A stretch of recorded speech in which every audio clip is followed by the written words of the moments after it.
ये सरकार मोदी आरएसएस की सरकार है और खुलेआम रूप पर पहली बार यही पार्टी थी जब यूपीए की सरकार थी, यही पार्टी थी जो गैर संवैधानिक काउंसिलों की चर्चा करके आलोचना करते थे।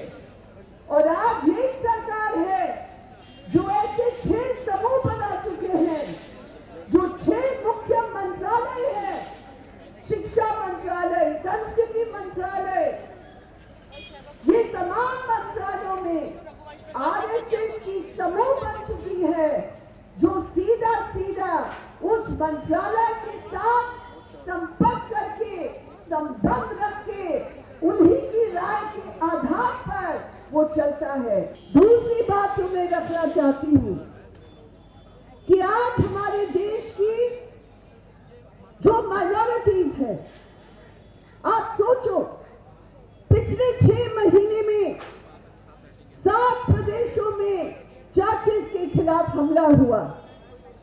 पिछले 6 महीने में हर सवाल पर माइनॉरिटीज पर हमला हुआ। आज वो लोग गौ हत्या के खिलाफ उसके नाम पर वो इस प्रकार के कानून ला रहे हैं। महाराष्ट्र में पारित कर लिया, अभी हरियाणा में पारित करने जा रहे हैं, जिसमें लोगों की खाने की जो अधिकार है, मैं क्या खा सकता हूं, मैं क्या पसंद कर सकता हूं, उसके बारे में भी कानून की दायरा में लेकर वो पाबंदी लगा रहे हैं। और ये केवल माइनॉरिटी का सवाल नहीं है, हमारे देश की जो फूड हैबिट्स है वो हर प्रदेश की अलग है। दलितों के बीच ये आम बात है। अभी मैं नागपुर गई थी, वहां नागपुर यूनिवर्सिटी की अंबेडकर की चेयर पर उस पर बहस हुई और वहां हमारे दलित भाई और बहनों ने कहा ये तो हमारी बुनियादी अधिकार पर एक हमला है। तो 300 दिन में उनकी उनका जो कच्चा चिट्ठा है उसी का प्रकाशन इसमें है। लेकिन अब कितना व्याख्यान किया जाए 300 दिन में। नरेंद्र मोदी चुनाव के समय में जब भाषण कर रहे थे तो भाषण में 100 दिनों के अंदर देश के बाहर 26 लाख करोड़ रुपया काला धन का जमा है, 100 दिन के अंदर हम ले आवेंगे और यहाँ पर जितना खाता है सब खाता में हम 15-15 लाख रुपया जमा करा दें। नंबर 1 सवाल है, 100 दिनों के अंदर तुमने वचन दिया था, क्यों नहीं लाया, ये सवाल बताओ। नंबर 1। नंबर 2, कहा कि हम सब के साथ लेकर चलेंगे।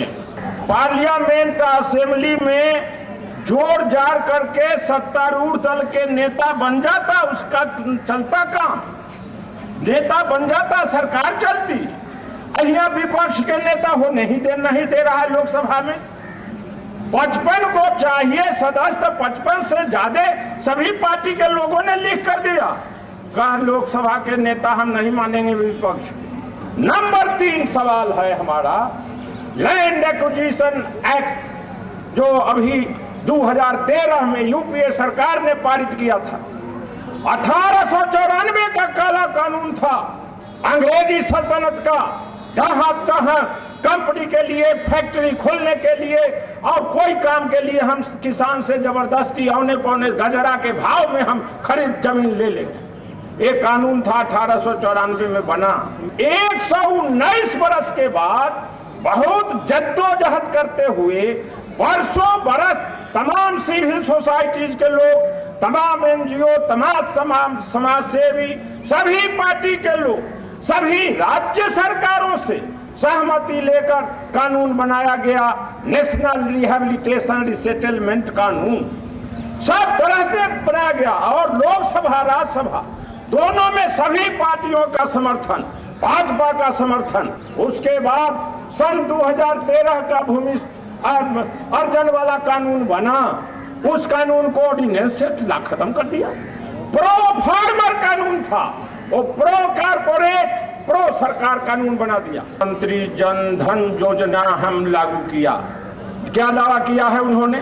दावा किया है कि 12 करोड़ गरीबों का हम खाता खुलवाए, फाइनेंशियल इंक्लूजन कर रहे हैं। कितना भारी फरेब है, कितना भारी जालसाज है। सवाल हमने दावा किया 12 करोड़, लेकिन रोजगार गारंटी कानून में 7 करोड़ बैंकों में गरीबों का खाता खुला और 3 करोड़ पोस्ट ऑफिस में खाता खुला, जहां पर बैंक निकट नहीं है। रोजगार गारंटी कानून में इसको दबा दिया, अपना नाम पर जोड़ दिया। रोजगार गारंटी कानून का 7 करोड़ बैंक का खाता और 3 करोड़ पोस्ट ऑफिस का खाता, 10 करोड़ खाता जोड़ दिया और ऊपर से 2 करोड़ नया खाता खुला है। कहता 12 करोड़ हमारा खाता खुला, 12 करोड़ प्रधानमंत्री जनधन। इतना भारी फरेब। देखिए, हमने तो बड़े जोर शोर से नारे लगाते हुए भारतीय जनता पार्टी को सुना था कि बहुत हो गई महिला पे अत्याचार, अब की बार मोदी सरकार। पर ठीक उनके नाक के नीचे तमाम रेप केसेस होते हैं, दिल्ली में तमाम रेप केस हर दिन होते हैं। अभी कलकत्ता में हमने देखा एक बुजुर्ग नन के साथ 71 साल की हुआ, एक दूसरी महिला 75 साल की, उनके साथ रेप हुआ। हरियाणा में हम देखते हैं, राजस्थान में उनके खुद के मंत्री जिन पे रेप के आरोप हैं अभी तक मंत्री बने हुए बैठे हैं। तो ये तमाम चीज़ें दिखाती हैं किस तरह से ये सरकार पूरी तरह से असंवेदनशील है महिलाओं को लेकर, उनके अत्याचारों को लेकर। और जो निर्भया में जो फंड दिया गया था, जो वन स्टॉप क्राइसिस सेंटर्स बनने थे, उसकी भी तादाद कम कर दी गई है। तो ये साफ दिखाता है कि हाथी के दांत खाने के कुछ और हैं और दिखाने के कुछ और हैं। आप साफ तौर पे समझ सकते हैं कि मोदी जी के जो भी वादे चुनाव के पहले थे वो केवल और केवल जुमले थे। कांग्रेस चाहती है कि आम जनता के विकास के लिए, आम जनता के हित के लिए वो काम करे। अभी इंश्योरेंस बिल में कांग्रेस ने समर्थन किया, और पर अगर ये सरकार चाहेगी कि किसान विरोधी लैंड एक्विजिशन ऑर्डिनेंस लाके वो किसान विरोधी बिल ले आए, तो उस पर कांग्रेस कतई उनके साथ नहीं। कांग्रेस ईंट से ईंट इस पूरे हिंदुस्तान के कोने कोने में बचा देगी, पर किसानों के साथ जाति नहीं होने देगी। जुल्म फिर जुल्म है, बढ़ता है तो मिट जाता है। खून फिर खून है, गिरता है तो जम जाता है। तो ये जुल्म मिटेगा, पाप का घड़ा इनका फूटेगा। और इन्होंने जो भी किया है वो समाज को बांटने का काम किया है। नफ़रत की खेतीबाड़ी ये कर रहे हैं।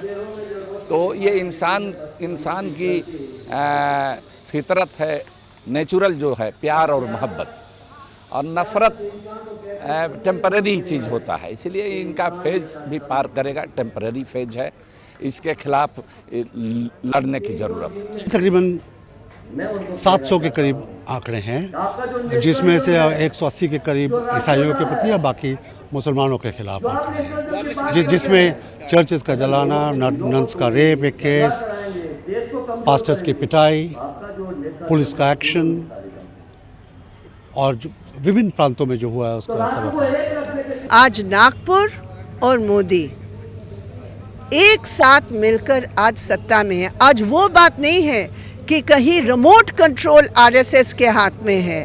रिमोट कंट्रोल का सवाल नहीं है, डायरेक्ट कंट्रोल का सवाल है। ये अंतर है। और आरएसएस का अर्थ है राष्ट्रीय सर्वनाश समिति। देखिए, पिछले 300 दिन में कुछ ऐसा लग रहा है कि पूरे भारत में एक अराजकता सी फैल गई है। कोई रूल ऑफ लॉ नहीं है। कहीं पे हमले हो रहे हैं चर्चेस के ऊपर, कहीं पे क्रिश्चियंस के ऊपर, कहीं क्रॉस निकाल के हनुमान की मूर्ति लगाई जा रही है, कहीं पे घर वापसी हो रही है, राइटर्स के ऊपर हमले हो रहे हैं। एक तमिलनाडु में एक राइटर को ये कहना पड़ा कि मैं जीते जी मर गया और मैंने लिखना बंद कर दिया। तो 300 दिनों में जिस तरह से घर वापसी के नाम पे, लव जिहाद के नाम पे, या जो पूरा एक अभिव्यक्ति की आज़ादी जो है उस पे जिस तरह के हमले हुए हैं, उसके विरोध में आज ये प्रदर्शन है।